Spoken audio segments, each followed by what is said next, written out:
వేసవి రాకముందే హైదరాబాద్కి కరెంటు మంటలు అంటుకుంటున్నాయి. ఊహాతీతంగా అప్పుడే విద్యుత్ వాడకం పెరిగిపోయింది. ఇది చివరికి ఎటు తీసుకువెళుతుందో, విద్యుత్ ధరలు ఎలా పెరిగి జనాన్ని కాల్చుకు తింటాయో అర్థం కావటం లేదు. అసలు సంగతికొస్తే రాష్ట్ర చరిత్రలో అత్యధిక రోజువారీ వినియోగం 2023 మార్చి 31న 29.58 కోట్ల యూనిట్ల రికార్డు నమోదైంది. ఈ యాసంగిలో ఆ రికార్డు చెరిగిపోయి 30 కోట్ల యూనిట్లు దాటవచ్చని విద్యుత్ ఇంజనీర్ల అంచనా. ఆ స్థాయికి చేరితే కరెంటు కొనుగోలుకు రోజుకు 50 కోట్లు వెచ్చించాల్సి ఉంటుందని భావిస్తున్నారు. రాష్ట్రంలో కరెంటు వినియోగం, డిమాండ్ అనూహ్యంగా పెరుగుతూ ఉండడంతో విద్యుత్ పంపిణీ సంస్థలు ఉక్కిరిబిక్కిరవుతున్నాయి.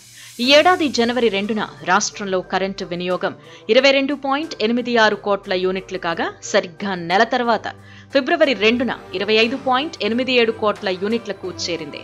నెలలోనే 3 కోట్ల యూనిట్లకు పైగా వినియోగం పెరిగింది. ఈ క్రమంలో డిస్కంలు భారత ఇంధన ఎక్స్చేంజ్లో రోజుకు 30 కోట్ల రూపాయల వరకు వెచ్చించి కరెంటు కొంటున్నాయి.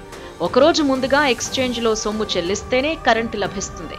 దీంతో ఏ రోజుకు ఆ రోజు నిధులు సర్దుబాటు చేయలేక డిస్కంలు తంటాలు పడుతున్నాయి. నిధుల కొరత ఏర్పడి 5వ తేదీ దాటినా విద్యుత్ ఇంజనీర్లకు జీతాలు చెల్లించలేదు.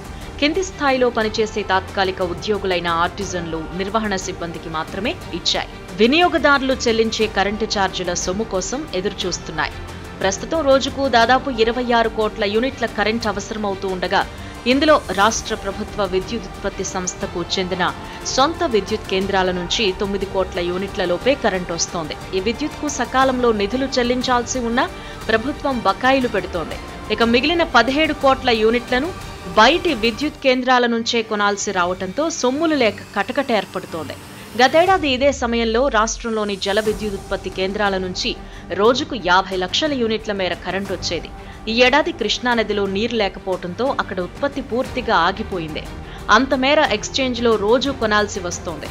ప్రస్తుత యాసంగి సీజన్లో దాదాపు 1/2 కోటి ఎకరాల్లో పంటలు సాగయ్యాయి. ఇందులో 37 లక్షల ఎకరాల్లో వరి పంట సాగైంది. పగటి ఉష్ణోగ్రతలు సాధారణం కన్నా అధికంగా ఉంటున్నందున రోజు పంటకు నీరిచ్చేందుకు దాదాపు 27 లక్షల వ్యవసాయ బోర్లను రైతులు వినియోగిస్తున్నారు. దీంతో రోజువారీ విద్యుత్ వినియోగం ఆకాశాన్నంటుతోంది. సాధారణంగా ఏటా ఫిబ్రవరి, మార్చ్, ఏప్రిల్ నెలల్లో రాష్ట్రంలో అత్యధిక విద్యుత్ డిమాండ్ నమోదవుతుంది.